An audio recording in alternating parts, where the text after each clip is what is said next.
Welcome to Modern Anarchy, the podcast exploring sex, relationships, and liberation. I'm your host, Nicole. I tried to keep her quiet, but she's screaming inside of me. I tried to keep her hiding, oh, shut up. I tried to keep her quiet, but she's a wild, wild woman.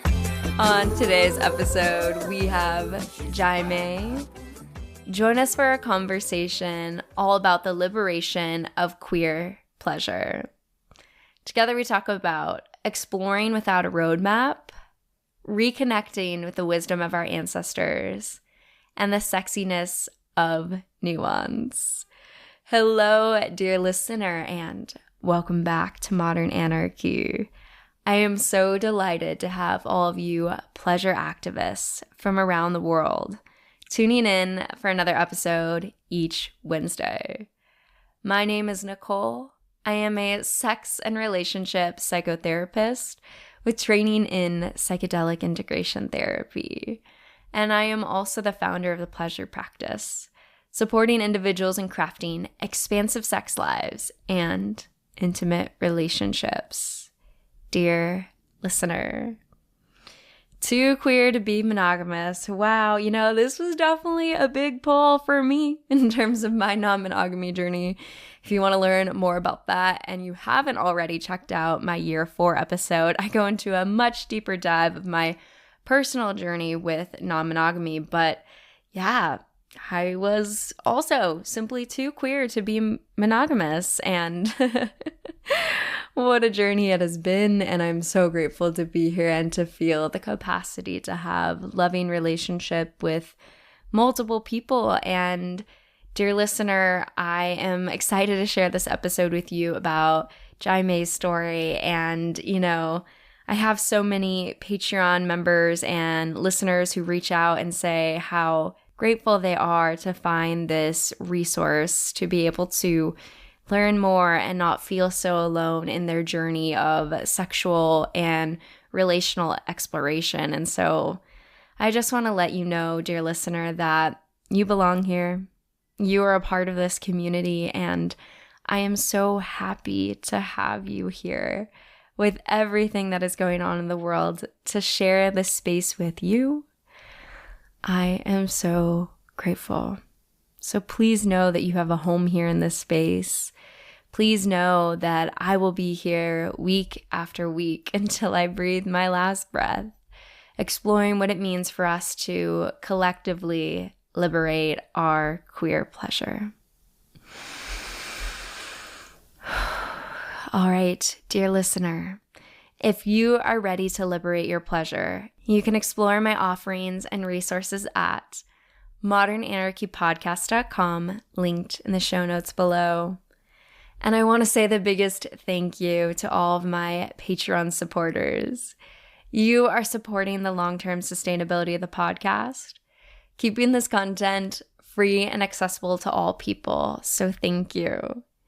If you want to join the Patreon community, get exclusive access into my research and personal exploration, then you can head on over to patreon.com/modernanarchypodcast, also linked in the show notes below.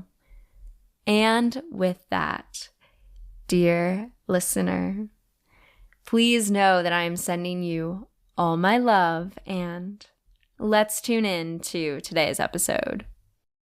Great. All right. Well, then the first question that I ask every guest is, how would you introduce yourself to the listeners? You could ask me that question every day, and we'll get a different answer every day. But last night, while I was filling out the form, I turned to my partner and I was like, I need a 1-sentence bio because I really hate bios. I feel like I never know what to put in them, like what's relevant, what's not. If I'm too casual and honest, then like the stuffy folks who might pay my bills might get put off. If I'm too stuffy, then the people I probably most want to connect with are turned off. Right. And like I said, we're celebrating our anniversary around this little staycation. So I think we're just in a state of whimsy and fun. And so she said, you're a homo who makes people's dreams come true. Love that. Very So fun. Hmm. today, my bio reads a homo who makes people's dreams come true. Delightful. Well, then we're going to have a very fun conversation. I hope so. And I know we had talked a little bit about exploring polyamory and sexual liberation. And I'd love if you could take me and all of the listeners down your personal journey with this. Where did you start this? I know. Where did you start the path? Take us back. Well, I was born in Waterbury, Connecticut, to a pretty conservative immigrant family on my mother's side. Actually, both sides were immigrant. My mother's side raised me, though, just being a young person, a little bit confused about who you are from the jump, like growing up in people that feel like they're a little bit already displaced in the US.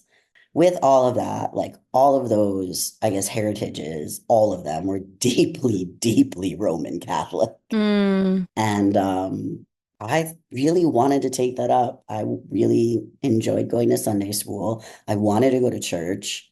I wanted to do all the things you're supposed to do. I would cry terribly if I felt that I had like sinned. mm. And I prayed every night. And by the time I was about 14, I actually wanted to be a nun. Well, And it's really interesting because I'm estranged now from my, family of origin, the family that raised me. And every time I tell this story, I just find it so ironic that those people that raised me or were around as I was coming up don't know a damn thing about me. Like, mm, don't know any of this. These are, uncles who told me I was going to go to hell, mm, but also like hadn't read as much on Roman Catholicism, of the Bible, of Christian mysticism as I had as a teen. I was mm-hmm. really up in it. The other uncle once told me I didn't have a reverent bone in my body. I was different. I looked different. I sounded different. I grew up very early on knowing I was a bastard. That was a Mm, word. I don't know how I knew that word as a child, but I yeah. heard bastard and I knew I was one of them. I had an aunt by marriage that would call my mother a slut. These are all things that, definitely informed my young ideas around sexuality. Sure. Felt scary. There's a lot of shame, but it was maybe around the age of 16 to 17 that I started to realize that there could be something of value in not being monogamous. And I remember dating a lot of boys. I got a lot of attention from boys. I wouldn't even know where to find a queer person to date in, the 80s, 90s in Waterbury, Connecticut. Everyone was so deeply closeted. So with that and a lot of the attention that I got, I just ended up dating a lot of boys. And Mm, at some point I ended up dating like a couple of boys that were friends with each other. mm. And then there was some crossover. And I remember a well-meaning boy that I had spent time with who is still a close friend. I actually love him dearly. He warned me, he was like, you can't hook up with two boys in the same night. Yeah. And he was serious and not, I don't, he wasn't being mean or anything. And I don't think he was at all jealous. It wasn't like that. I think he was like trying to protect me from like, Sure. it's just not done. And I'm like, why the Sure. not? I want three boys at the same time. What do you Like, mean? what's going on? And it was strange because as a teen, I was kind of always flipping around back and forth between I want to be a nun, I'm going to be pure and chaste, and then Oof. if I'm not a nun, then I'm still going to wait until marriage because Mm, I'm not going to be a slut. I'm already a bastard, right? But at the same time, I'm like a young, very, I guess universally attractive femme person enough to get attention, depending on, what people find attractive and horny as fuck. sure. Because that's what happens when you're a teenager. Absolutely. Once I did have sex, there was something like, well, fuck it. It's all ruined now. I can't be a nun. Right. I didn't last till marriage. And I was like, screw this. Like, have that. Yeah. And it was fun, and I was really responsible, actually. My dear, dear old friends and I would go to the Planned Parenthood. We would educate ourselves because there was no good sex ed. Right. We were incredibly responsible. And also we came up when AIDS was just like taking over everything, and there was like so much fear about it. And Hmm. I lost someone close to my family. Literally the only gay person I knew growing up was one of my mom's best friends. I remember when he died and I was in undergrad, I had to ask, did he die from AIDS? And she Mm. said yes. Mm. And why couldn't I have known that? Why didn't I know when he was dying? Y'all had to know for a hot minute. And I just think about that and I wonder about him. But yeah, so I'm sitting here in this place. I'd given it up. I was ruined, Mm. reputation ruined. Right. Can't find any queers. Don't even know how to be queer. And then I know now again, at the time I didn't know, the pain of the queer femme trying to be seen as queer. Like, Yeah. I don't look it. I promise I'm queer. Please Totally. come over here. Totally. I got my You know? docs. Um, and now being like trans mask, it's a completely different situation. I can't not Sure. queer. There's nowhere to hide. It's just there. Here I am. But for like decades, it was just invisibility. Like, how would we even find one another? So the poly stuff started probably because I was like, all my dreams of being virtuous and true fell apart. And I just thought it was irreparable. So if it's irreparable, then I might as well have fun, do what I want, be what I want, and Yeah. really push back against it as much as I can. Because something in me knew, as much as I love the idea of church and I love the idea of faith, that there was something horribly wrong about what was going on. But that's where it started. That's how it started. Mm. Yeah. Thank you for sharing your story and for trusting me to hold this space. Yeah, I've talked to so many different people that have come from fundamental religious backgrounds and yeah, the ways that the problematic nature of purity culture set up all this sort of pressure and pressure and pressure. And once you kind of don't meet those standards, then what? Right? Then what? Where do you go? Who am I? Hell, you go to Yeah. hell. Yeah, exactly. Yeah, I go to hell. And am I worthy? Like all of those deep things. And I think one of the biggest things is from that space, so many people have talked about this inner knowing of it felt wrong. It felt wrong. It felt wrong. It felt wrong. And once you kind of dismantle that structure, there is such a big question mark to the rest of reality, right? Like, oh, I've just gotten out of the matrix. What else is a lie? What else should I be deconstructing, right? And I think a lot of people start to then question, yeah, monogamy, the structures, these imposed ways of being. And so from there, it kind of creates this ripple out of just paradigm shifting. And so your journey at least mirrors a lot of the other conversations I've had on this podcast from people in that way of just dismantling that major system and then continuing to ask those questions. And I'm curious, when I'm working with clients on non monogamy, relationship anarchy, all these different avenues of expression, I'm always feeling the ways that we don't have enough cultural representations of this. Like there is, yeah, I know you're already shaking your head. Like, yeah, there Right? is no like rom-com movie I can go watch to just be like, oh, this is how people do it. And so even in my own journey, it's hard when we don't have these narratives to like imagine what we're writing in our own life. And so I'm curious for you as you were stepping into multiple relationships. What was that like as you were kind of like stepping into the reality of like, I'm doing this with intention? Oh, Yeah. I'm a therapist and I have a lot of like polyqueer clients, and Yeah. a lot of times I say exactly what you just said. It's okay. It's okay to mess up. Like, we don't have a blueprint for this. Your Yep. partner don't have a blueprint. The books that are out there, sometimes they've been helpful or serviceable, but they ain't it. We're just sort of scratching the surface with what we need to talk about. I knew that I was sure. I knew that I was queer. I knew that I didn't have access to the queer experiences and the queer community that I needed. That, I mean, like, I was like suffering. And I went to undergrad in Philly and an art school, and it was far more conservative than one might Mm. imagine. Yeah. I used to go into the bookstore Giovanni's room just to be around queerness. Mm. I always hear these stories about folks that before they got connected to any queer community, they would go to bookstores. Like bookstores were their one place. So I still Yeah. frequent queer bookstores, and they feel a bit holy, I guess, what church couldn't be for me. The books. Sure. So I would just read. I would read stories that I wanted to become part of my own story to start. And whenever I got in a relationship, which would usually be with men, I'd be like, hey, I'm queer or I'm gay. Like, this is non-negotiable. So we'll have this relationship. I am attracted to you. I want to be having some experience with you, but like I'm not going to be monogamous. I'm not going to be with you forever. And my kid's dad, I've been married to him for, I mean, we've been together over 20 years, Mm.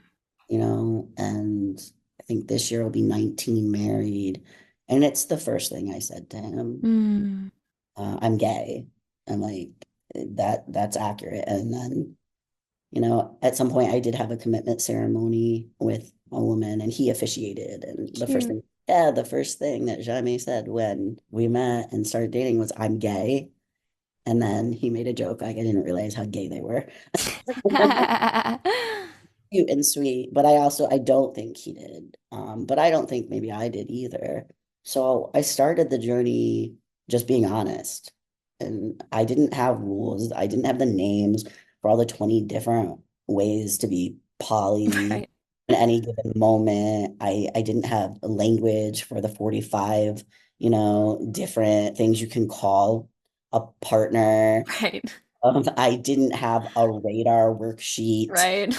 to meet weekly. I did not have like a doodle meet scheduling app or anything. All I had was a truth, which was Mm. really simple.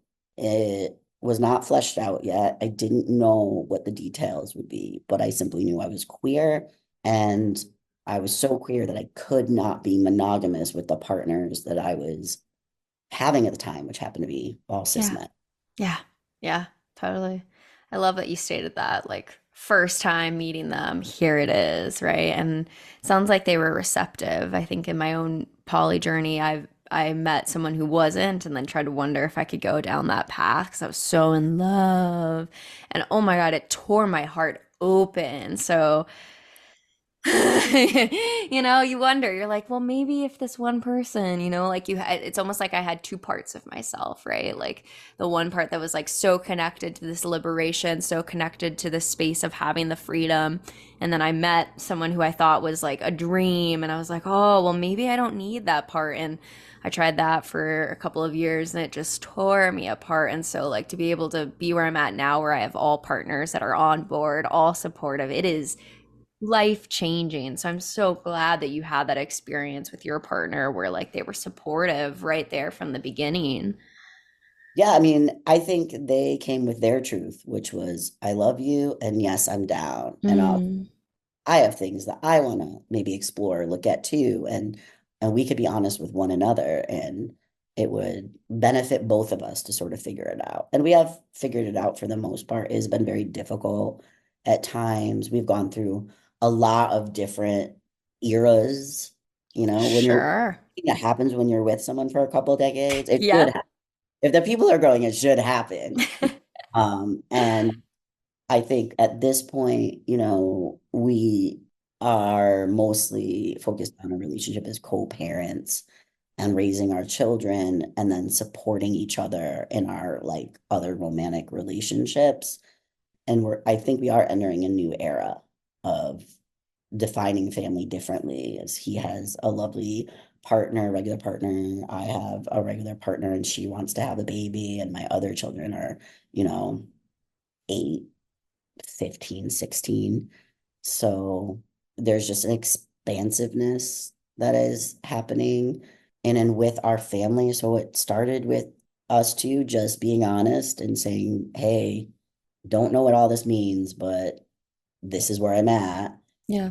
we've seen it grow in all these different ways, and it just Sure. keeps expanding and expanding. And it's not just us anymore. Right. Six people around our table, and everyone needs different things and wants different things and wants to be living in different places or visiting different places. And it isn't just about, oh, this is how to have two partners or three partners, and this is how you're going to order them in this hierarchy.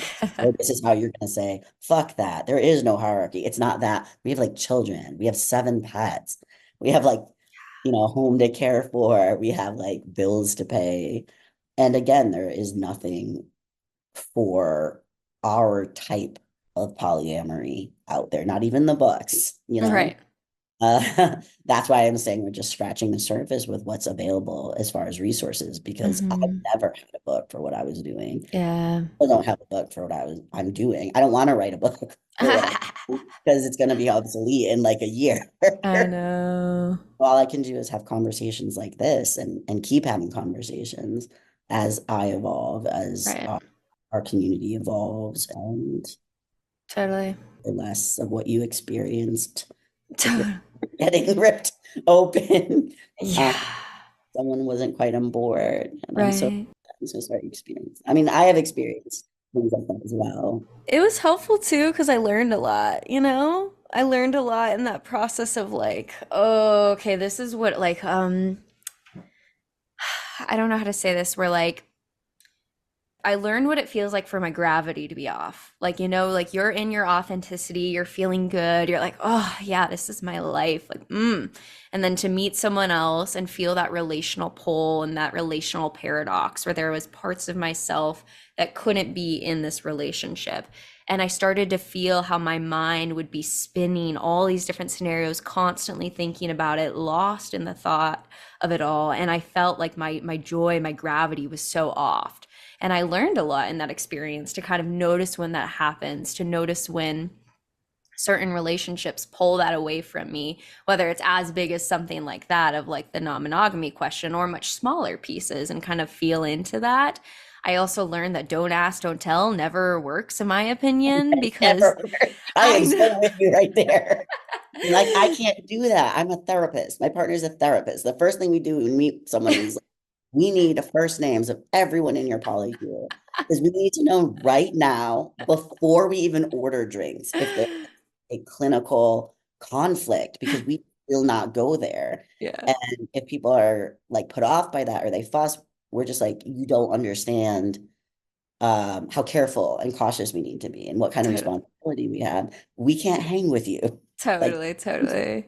can't do it, but I'm with you on that. I know. I recorded with someone who was like, I've met with clients who do it and it works well. And I was like, oh, okay, okay, okay. Like, I'll try and hold space for that. But I'm like, I just don't get how you could do it in logistics. Like, again, maybe in more of like a swinging, open, spacious dynamic, maybe. But like, when you're doing polyamory, relationship anarchy, like, how am I going to tell you that, like, oh, my partner wants to take me out this weekend to go camping? Like, the other person asked, what are you doing this weekend? Well, can't camping by myself, huh? Like I just like there's just no world in which when you like really run into this of like love, like I just don't see it happening. So I learned that the hard way, of like that doesn't work. And yeah, so it was definitely a piece of learning some of those things the hard way that I'm thankful for. But you're right. I just think about the ways that like we're social creatures and we often only dream of what's possible through lived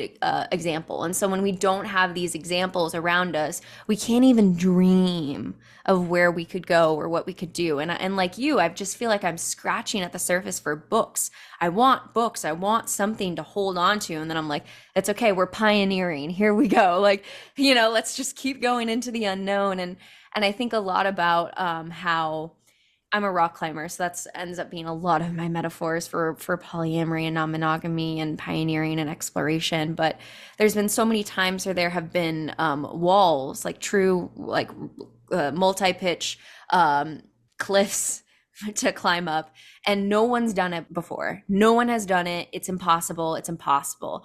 And then you have that one person that goes up the wall, does that route that has been so impossible for years. And then you know what happens afterwards? multiple people climb the wall and then do it faster because someone has set the precedent of this is possible. And now your brain is not going, is this possible? Am I going to fall? It's like, I can do this. Can I do it faster?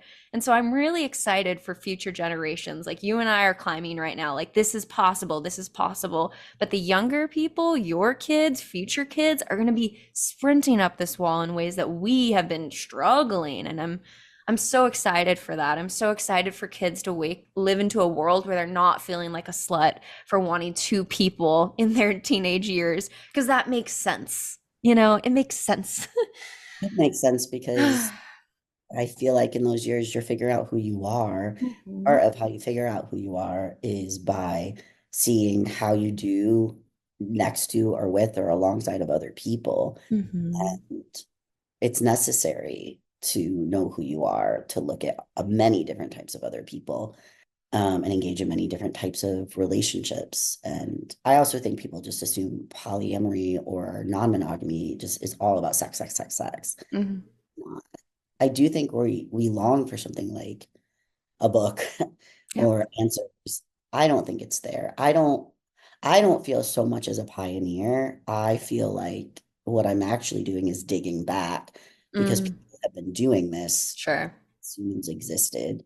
Yep. And it's not even hidden. Like if you go back into any kind of history and, like queer history, queer mythology, all of that, these are some of my special interests. You have tons of examples, whether it's in the myths that humans have created, whether it's in the history of some of our most, like, I guess, famous people of history that we're told to look up to. You just find two pages in their biography and you're like, wait a second, that means something else, and you dig a little more and you're like, wait a second, this person lived with a roommate for this amount of years and they had fancy parties and then they were seen with this person. And I'm like, no, all of these people were doing this. Mhm. So for me, especially since I can find some cultural references in my own lineage to, people living non-monogamously, I feel like I'm looking towards my ancestors, both my Mm. blood ancestors and my communal ancestors, for wisdom that's kind of gotten lost along the way, because it just didn't suit Right. certain narratives, certain people who wanted to be in power, certain people who wanted things to look a certain way. I mean, if we're all communicating and we're not giving in to feelings of insecurity, if we're not giving in to having like a scarcity mindset around love and care and kindness and warmth and intimacy, then we're not going to be constantly filling the void by buying things, enrolling in new courses, or looking to, people outside of ourselves who, you know, aren't necessarily great leaders to emulate. And if you want to keep power, you have to confuse people. You have to make them feel frightened. And I think when we come together and love one another in genuine and truthful ways, we get strong and brave Mhm. and bold. Yeah. And there's a practical reason why folks don't want that to happen en masse. Yeah. That's why I find these conversations to be so political, like always. It's incredibly political. Like Hmm. I was thinking about us saying, oh, like don't ask, don't tell never works. And I was like, oh man, I can only imagine the comment section. And if it's open about them being like, it does. And I'm like, I know it does work for some people in some circumstances.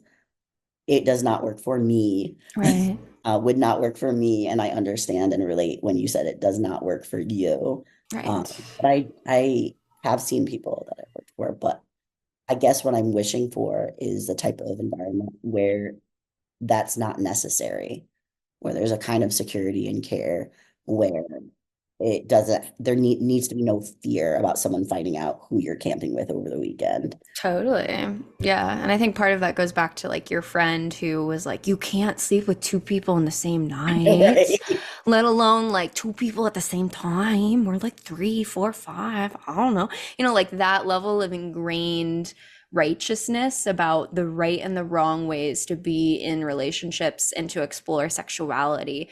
So many of us have that, and including myself in past experiences, right? As a queer person who grew up in the church deeply, like I was spouting out so much hatred towards gay people as a Christian, only to find out I was one later, right? And then you're like, oh, fuck, So, like, all of that was so deeply ingrained in myself, so that anytime I saw someone doing something else, I would lash out of, like, you're going to hell, oh my God, right? And some people are literally still there, right? Of like, people who are gay are going to hell. And then if you're not there, you're maybe a little bit further of like, okay, like gay people, sure, but like you can't have multiple, what? And like still losing your shit there, and it's like there's so many ways that these cultural narratives, and I love that you pointed out that, when you look back in history, this is not actually the case. So it's very white Western colonial nature that has been deeply ingrained in all of us, that when we see anything outside of that, it is literally so shocking that most people get uncomfortable. And the first thing they say when they hear that is, I could never do that. I wasn't asking you to do it. I was just telling you about my life. You know what I mean? It's just so, so, so deep. So I think part of this is like literally dismantling, not to say that everyone needs to be poly, because that's absurd. It's just to have this space where it's an option, right? Until it's an option, we're not free, right? Because so many people have that innate, like, I could never, that seems so wrong. And until it's a valid option where you're looking between both, I don't think we're liberated. I mean, there's so many stories of infidelity in monogamous relationships, and it's very painful. I mean, I have been in monogamous relationships. I've been in poly relationships and had people cheat. I know, isn't it wild? It Why, happens. It's why are you cheating? Like, why are you not saying anything? And it's more about like, I care more about, my health and either my physical health and like sort of knowing everyone's statuses and making sure that, STI and infection statuses are shared openly and there's no stigma, but also decisions can be made, right. that are informed, right? That's, Totally. and I'm like, well, that's kind of my only, I guess, rule. My only thing is like, be honest about that and please check in. And you'd be surprised how many times You'd be there's surprised. like slip ups over I'm like, I don't care what you're doing and who you're doing it with, as long as it's not a client. That obviously goes without saying. Once I'm with someone, like I make that very clear, the areas where there's no goes. But like, as long as you let me know what the exposure is, I don't even necessarily know I don't need to know who the person is, as long as I'm quite certain it's not a person in the caseload, then it doesn't matter. Right. There's still sort of this internal thing that makes us feel like we have to keep secrets, or then Hmm. people are keeping secrets because they have some other personal thing to work out that has nothing to do with their relationships, where Right. like they have to keep secrets of some sort, which is hurtful because I did at some point think this is great. I'm in poly. No one's ever going to cheat on me. I'm not going to cheat on anyone else. We're all going to live in honesty and everyone's going to be healthy and safe and supported and caring. I'm like, oh, okay. Yeah. Yeah, it's so complicated. I think Esther Perel had quoted something around like up to 70% of monogamous like relationships experience infidelity at some point. And when I recorded with Jessica Fern, she had pinpointed it around like 40 to 50. I mean, again, so if we're thinking like half of monogamous relationships experience infidelity, like there's a lot of non-ethical non-monogamy just happening out there. And then, yeah, in the non-monogamous space where we're all talking about it, it gets so complicated because there's always these questions of like, oh, am I going to hurt the other person if I tell them this? So then maybe they don't want to. There's also obviously the like very self-centered, like, I'm going to do whatever the fuck I want. I don't care about these other people that exist. And then there's also the people that like get off in like a very kinky way on like the secret nature of like, ooh, this is the side thing I'm not telling anyone. Ooh, and Yeah. then so there's a lot of different avenues in non-monogamy where people cheat and are still like it. And it's wild to me, yes, when you live in a world of such abundance, of such freedom, that there is still spaces where, yeah, we can get locked up in the complexities of all of it and fuck up. I mean, I just see a lot of times people don't know what certain things mean to them. Like, what is sex is one of Sure. the very biggest things. As a queer person, I'm like, well, a lot of things that are defined as sex don't really apply to me in a lot of instances. And Hmm. then there's a lot of things I consider sex that I guess in the books, when people are formally discussing sexual intimacy, what I consider sex isn't represented there at all. Hmm. So you have people just having conversations around sex. I'm always reminding my children, my partners, my clients, hey, make sure when you're talking about it, get on the same page. What is sex or what is sexual? Like, what do you consider sexual intimacy? And then also, what do you consider cheating? I think Right. there's such a wide span on like how many people cheat or commit some kind of infidelity because Totally. there is such a huge range of Totally. defining what these things. Some people think that if you text someone, that's cheating. If you think about Sorry. them in a sexual way, that's cheating. Some people think it's cheating if you watch, adult movies, erotic movies, or Right. magazines, and they're genuinely feeling this way. That's how they define it. It creates conflict if a partner does it and the other partner doesn't consider it cheating. Right. And no one ever, tells you in your pre-marriage classes at church to sort of define what these things mean to everyone. They wouldn't possibly, then they have to acknowledge how queer everyone is first and foremost, Right. and how sticky things get. Yeah. I mean, there's some cultures where you're not allowed to hug someone of a different gender. Right? So, and I think that's another thing is like people kind of forget how culturally laden these things are, right? Of like, yeah, hugging someone of a different gender could be forbidden, cheating, something that could make you go to hell, right? Maybe in our Western culture, that's kind of normalized. And then I start to like extrapolate that out of like, oh, having sex with another person forbidden, wrong, but like in some really kinky, non-monogamous cultures, that's super your typical Tuesday, right? Like there's just such a wide spectrum to the culture of sex and where you're at in that. And so, yeah, getting clear on what it means. Some people think that liking a picture on Instagram is cheating, right? Like you gotta talk to your people. Get really clear. And at some point, it almost gets hard. Like, I don't know about if this resonates for you, but like when I first started on my non monogamy journey, there was such like I was gripping. Again, my metaphors are all rock climbing. So when I first started rock climbing, you're like gripping the route so hard, like text me here, text me here, text me here, text me this. Versus like there's much more freedom now for me. Of course, like the people that I'm fluid bonded with, there's a level of like expectations around that. But then beyond that, there's a lot more breathing room for me these days where I'm like, yeah, go run free. And most of my like parameters are in much closer, intimate relationships. Not to say that you can't build romantic, sexual, deeper partnerships with people that are close in my world in terms of like Thanksgiving table folks, or like in terms of like sitting and dinner and having those close people that are a part of my world. But I just want to know about it. I just want to be in conversation. If you're starting to fall in love with one of the closest orbiting people in my world, I don't want that to be a surprise and find you like making out in the corner of a party. I want to like know this is happening. Other than that, there's like so much freedom now that I feel for my partners in ways at the beginning of my non-monogamous journey. It was like, no, text me here. What are you doing? Before you kiss, or like something really intense where like the more I'm breathing into it, the more it's easier. And I think the easier it gets is also a part of me having my own partners and my own people and like kind of, you know, it was hard at first because I was opening up and I'm in grad school. And so there's so much I was doing that it really took up a lot of my free time. So I'd have these other partners that were dating other people or maybe I had just them, right? So it was really hard to conceptualize what they were doing, how they're loving multiple people and doing this. And then once I started doing it, it was like, oh, I can love these multiple people and have all these different people meet me in different needs. So, and then starting to put that sort of mind frame onto their experience to have a little bit more understanding than I did when I had never done it before.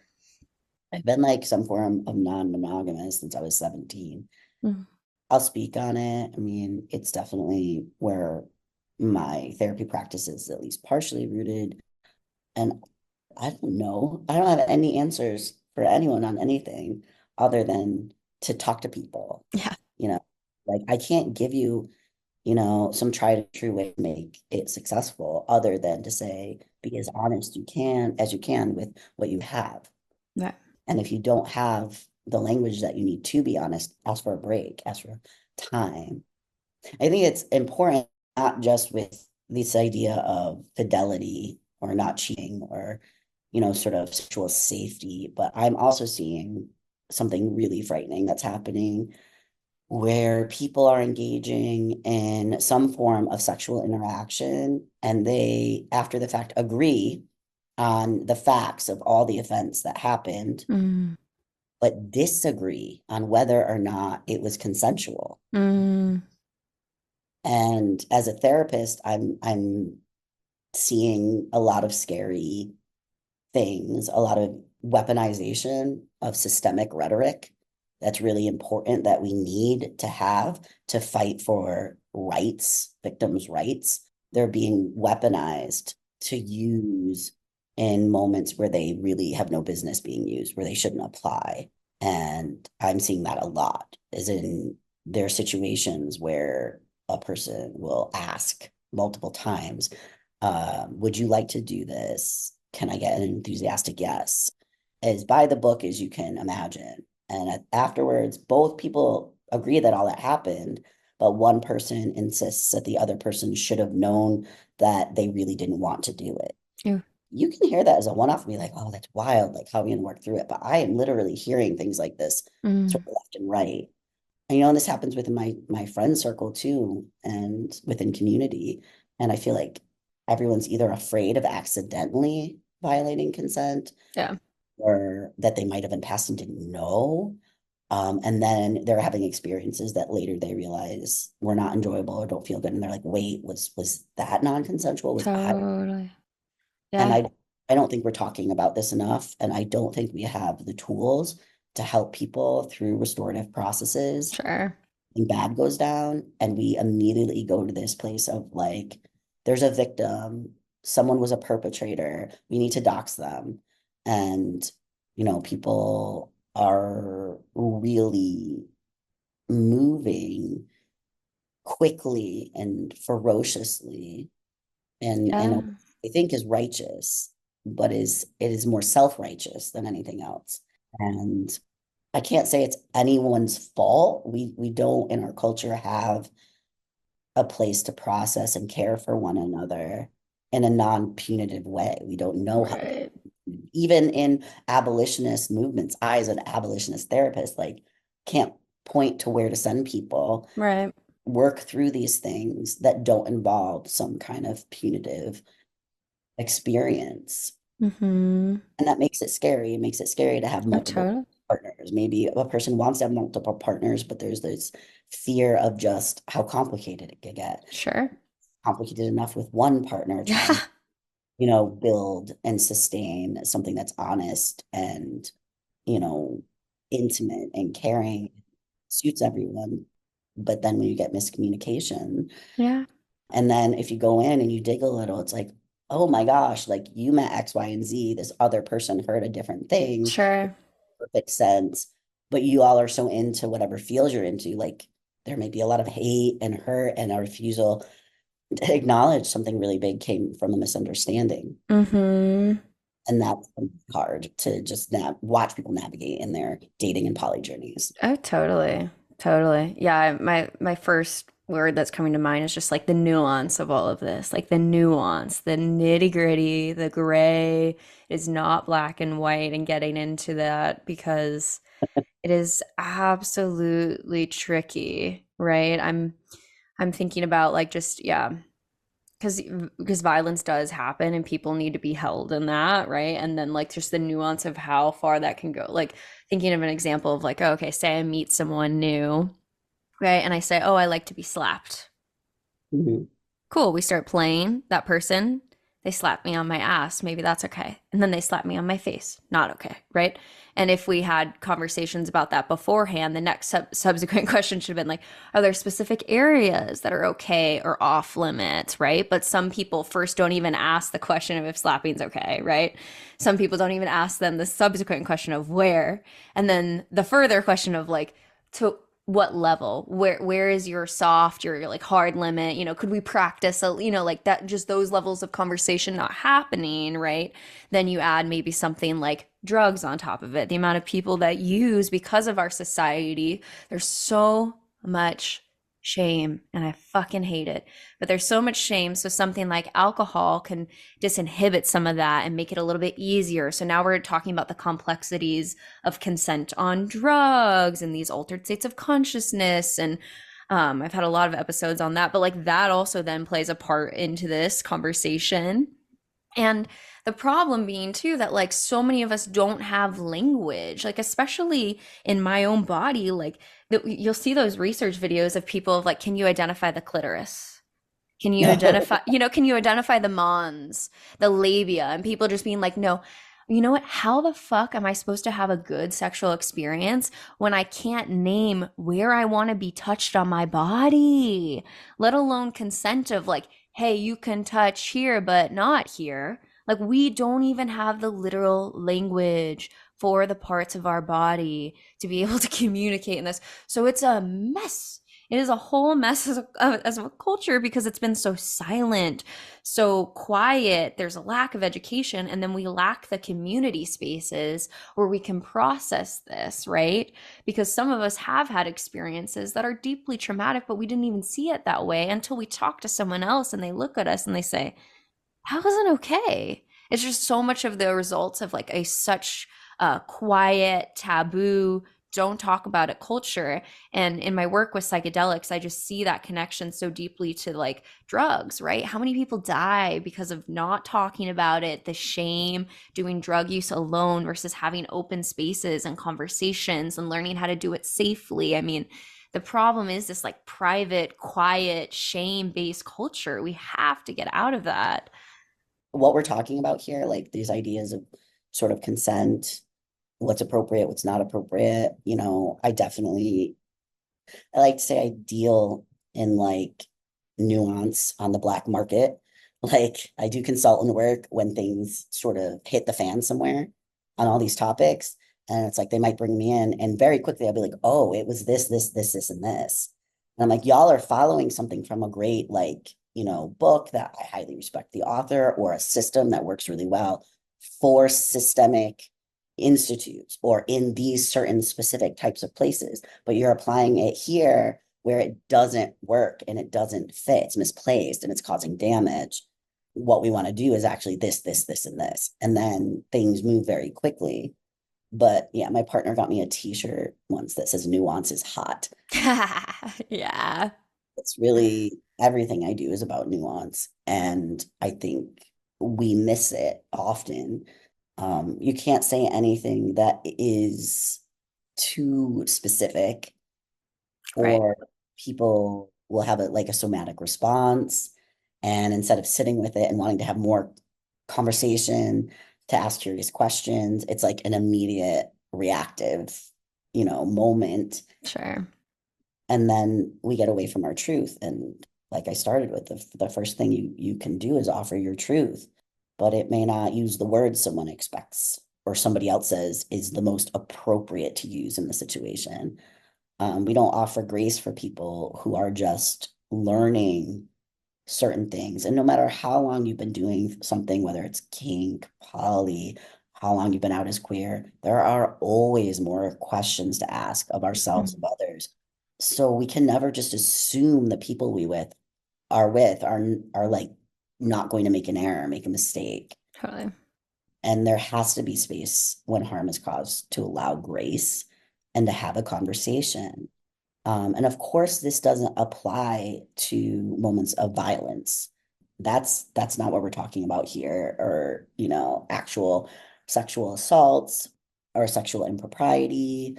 That is not where we should be asking about nuance. But I will say that there is a lot of gray area in understanding when something actually hits that space. And if we're in the middle of it, I've definitely experienced many times sexual violence.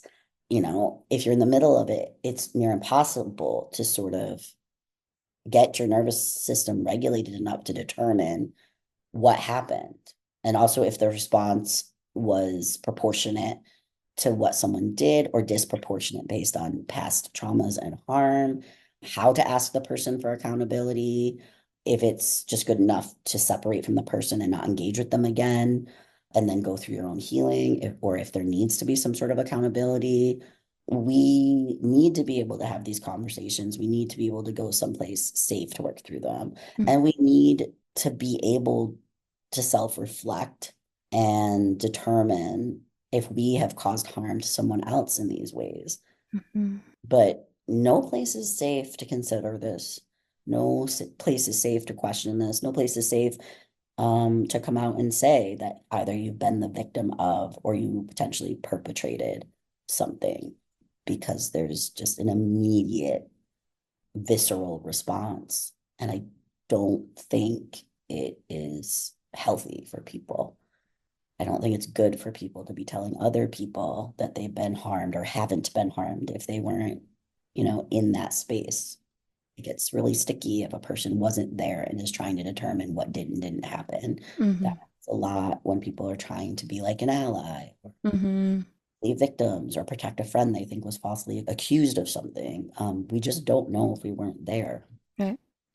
Yeah. And to create some sort of systems to be able to help people involved that's beyond like calling their places of employment and either slut shaming them Oh, or wow. saying they're a perpetrator of violence, Yeah. or calling the cops, because Yeah. who's tried that, That's let's not do that one for sure. that's not gonna do anything, and generally makes things worse. Yeah. But we just don't know what to do, and I don't have an answer. My only choice is Yeah. an answer. All I can do is sit with people and sort of explore nuance.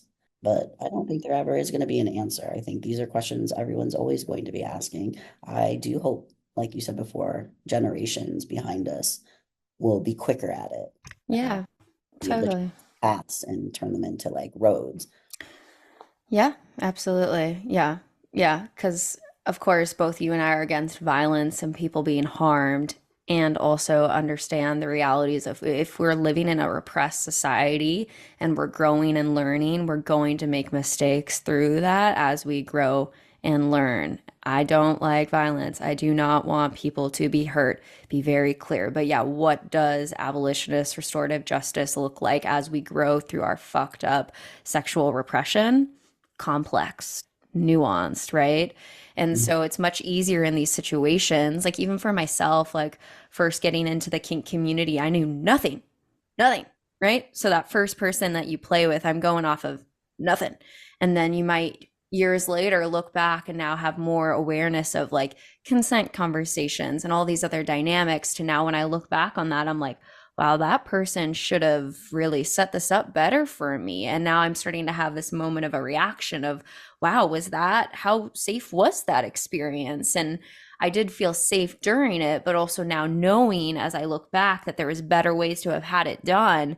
Now I'm at a pivotal point where do I consider that person like an abuser or this, or do I go down that sort of narrative? And that's a very complex thing. But then I'm also sitting of like, damn, both of us were learning together because we both had no fucking community to teach us how to do these things correctly, right? And so having that level of nuance to the conversation of like, this isn't how it should have been. And also, we were both learning and we both had responsibilities to have known better. Like, that's a much more nuanced story than the like, this is the bad person. I was, hurt. But of course, yeah, I get afraid to talk about these things because I want to respect people's pain and the journey of all of it. But I'm just curious, like you, what does it mean in a society where we've been so repressed, so messed up around this, for us to grow and actively be held accountable for it and actively hold space for our growth? Like, that's a complex conversation I don't have the answers for. I think that's why so many people just say, pray to sweet baby Jesus, because they don't want to think about all of that. Woo! Um, Yeah, well, and I think that's where sometimes I don't want to avoid the question, but like I do think that like, oh, let's talk about pleasure. Let's talk about what it means to have good sexual experiences too, because the more that we can get into that space too of like, wow, like I'm gonna tell my friends, with consent as long as it's like culturally, right? Like when I'm with my my kinky friends, there's like almost a level of communication that's so normalized that when I'm with my non-kinky friends, I'm very conscious of how much I drop on the table about this stuff. But sure, I'm with my kinky friends and I'm like, oh yeah, like this person tied some food and momos on me. We had a magic wand. It was so great. Like it was hitting my clit. Like, and the more that we can have that level of conversation, the more I can literally go into my future experiences and quite literally name what I want and don't want. So the more that we can actively talk about the pleasure that we're experiencing, I do think it creates the paradigm where the conversations around consent and harm will decrease because we have more language to just quite literally name what we want and don't want and how that will actually create a lot of ripple effects. But when we're so repressed, and I can't tell you about like the, beautiful vanilla sex that I had, the beautiful orgy that I was at, like until that is liberated, I think we're going to continue to see like sexual violence. And that's why I find it so political to talk about pleasure and these experiences and what happened, not in a way to be taboo or raunchy, but to literally quite like forward the end of sexual violence. I don't think there's anything taboo or raunchy about it. It's how bodies work. And Totally. the more that people know the names for, their own Right? body, and also that the names labeled in the book might not be the appropriate name for their anatomy, Yeah. know, they'll be able to feel embodied. They'll be able to have more nuanced conversations. They'll be able to feel right away when something's not right and ask to end something. Yes. And hopefully that will be received well. I think we put far too much weight on the expectation that all the people we're engaging with be really experienced, Mm. confident, really perfect, and not, miss any steps. And I think it's a form of just recreating that same monogamous box that suffocated so many of us, that same religious or culturally imposed flat paper doll. I'm just imagining all of these humans, just like Yeah. dimensional humans, just sort of carrying out these expectations that we wanted to break free from. We're just doing it in our own like polyqueer spaces by saying, oh, you didn't ask this question first. Oh, you don't know how to tie this rope. Oh, wait, you're brand new at this. Oh no. I mean, and you'll see it in people's like dating profiles too. Like they're so specific. And I'm like, okay, I love that people know what they want. And how does that translate into real life? How does it translate into mess and nuance and like the fact that so few of us fit in these boxes? Yeah. And the language that we choose within our communities are still so incredibly binary. Top, bottom, Yeah. dom, sub, Right. switch. Yeah. Gosh, so many of us, it doesn't apply. So it's like, okay, we're still sort of checking boxes that I guess are close enough, or just so we can like get to the next stage of whatever we're doing. And I don't know where we can start to make changes, but a lot of what we need to do is lean away from shame Yeah. and be able to have really difficult conversations, really practice, leaning into folks, allowing for all of our feelings, even the ugly ones, even the angry ones, the jealous ones, not trying to bury them, help them like become embodied, get language for what they need and want, difficult conversations with partners or friends or former partners and former friends or families of origin. Yeah. Mm. Yeah. I hope to be a part of like what it means to further the again the nuance of the words. Yeah, like getting outside of the binary of the top and the bottom. Yet, like I'm reading every book by Dossie and Janet, the writers of The Ethical Slut and all of their top bottoming books, and I'm just like hungry for more language for again, I think about this as like the the therapist emotion wheel where it's like Yeah, which definitely. emotion fuck, we need one of those for sexuality, right? Like so many of the, we just have no language for it, and that being part of it. So I grasp for these books and I'm like, ah, here it is. But you're right, then it's still a binary. And then I have a client who has never heard of the word aftercare. And I'm like, what? And then I'm reminded of like, oh shit, okay, there's so many people who are so way back over here without any language. You and I are here like, let's break the binaries and get even more language. And then I'm just like sitting in the like, wow, like this is such a spectrum of a thing, you know, for people in terms of their psyche of understanding words to describe these experiences. And so, yeah, I want to be a part of the like pleasure movement forward of what does it mean to talk about experiences outside of the binary of top and bottom? What kind of language do we want to create? Because again, this has been such a repressed piece of our psyche, of our relational experience that like there's so much space for us to create a new future again for those generations to come up with these words and to be start running deep into their pleasure and be able to name it. I want you to touch my like mons and pull my hair back and then touch my clit. And I want them to say that with conviction and not a, I actually don't know where the clitoris is on my own body. It's fucking crazy. I mean, we can create new language. I'm all for that. I love that. I love looking at a word and being like, I don't know what this means. Can you please tell me? Yeah. Like, I don't know what that is. Please tell me. We could work with the language we have. And depending on which language you're speaking, there's probably a lot more shared language, that we all have that we can draw on from our various languages that we all speak when we're interacting with one another. I think either could work, new language, old language. I think what's most important is that we're checking in to make sure we have a shared definition Yeah. of the language Yeah. which I think is the problem. I think people are like, okay, let's just create new language. Things aren't working. I'm like, that's great, fine. I'm like, I'm not going to be stuffy about that because some of the old language is pretty rough. But in the process, let's make sure we understand what all of this means. Sure.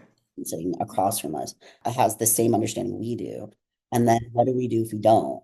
Because it's okay to have different definitions or different understanding. That's not a big deal either. It's just, oh, well, what's the next step? Well, what do we want and how do we get it? And which language feels best for us to use given the fact that we maybe are coming from different places. For me, that's the pleasure in all this. It's Mm-hmm. going on the journey to figure it out, having the conversations. I find it incredibly dehumanizing, especially as a mask person that is generally asked to be a top and a dom, that I just come in, I service a person, give them aftercare, step out, maybe they'll be cute and give me a little aftercare, but it's almost like they want me to come in and wave a magic wand. Mm. And I'm like, yeah, I guess I can do these basic things that are in the book that you're supposed to do when you're like going to be a service stop. But if I really want to have a wonderful, amazing, pleasurable experience, regardless of the role I'm taking, because I'm not going to just want to roll up every time and be your service stop or your Right. service, although I love doing that, I want to sit and talk with you. Sure. Even if it's just for the one night, I want to know more about you. I want to know something special that will allow me to create some shared pleasure that doesn't just come from the pages of a damn book. And that only comes from us, each of us, whoever the us's are, whether it's 2 people, 5 people, 12 people, one person. We could be alone doing this, having the conversations with ourselves. It only comes if we like stop and take a moment to get a little vulnerable, a little bit intimate. That's what I care about. I don't like playing roles. I like to be a full human, even if I'm predominantly acting in a certain side of myself. That other person to see me as a whole entire human being, Right. even if I'm performing a service. If they are performing a service for me, I will always I will always be seeking to see them as whole human beings. And I'm going to want to know more and ask more questions. Those are the kinds of pleasure dynamics I'm looking for. Sure. And when I feel like we're doing it that way, there is more room to maybe make a mistake, but catch yourself and fix it. And so it's not irreparable. Right. Yeah. The dance Cool. conversation. And so to me, that conversation part is all of the pleasure, all of the warmth, all of the things I value about this life. Start there in that conversation. And if that isn't good, or somebody just doesn't want to take part in that, I've learned myself that that's probably not a great match for Right. me. Yeah, Yeah. totally. Yeah, as you were talking about like the different definitions, I practice relationship anarchy, and I remember meeting someone else and we're like, "Oh, I practice relationship anarchy too." Like fuck Yeah. agreements, no one has control over me, and they literally flipped the bird and I was like, Oh, well, we practice very different ideas of what that word means, and like walked away. I was like, that's good for you. yeah. Like, I'm really glad. And then like walked away because I was like, I'm not about to teach this person any, like, this is not my job. But like, just those two words, you would think maybe you're on the same page. Absolutely not. Absolutely not. So there's so many ways where you got to get clear with someone who even says, like, oh, I practice the same thing. What does relationship anarchy mean to you? How do you actually live that? Because it can mean very different things. I've never met other relationship anarchists. Like you could have 10 of us in a room, and I swear we'd all have different Right. definitions for what it means, which is why I love it. And I mean, that's what anarchy is, whether it's relationship anarchy, political anarchy. And I don't think people understand it. They just assume it is disorganized chaos that is just no one knows what's going on. I'm like, no, it allows for like really wonderful systems to be built. We could like custom fit, everyone's like a custom fit car. Like everyone gets their own, like, choose your fenders. What kind of tires do you want in this relationship? Totally. Would you like an ornament on the hood? Like we get to design it, but it doesn't mean that like there's no body there, there's no structure, that Right. it doesn't exist. Right. It's there. We can like choose the color we want it painted. It's tangible. It just means we're building it together, and that it could change, which is why we have to have the conversations. These words we have are adequate shorthand for understanding who a human being is, or how best we would serve that person or they would serve us in just being in community.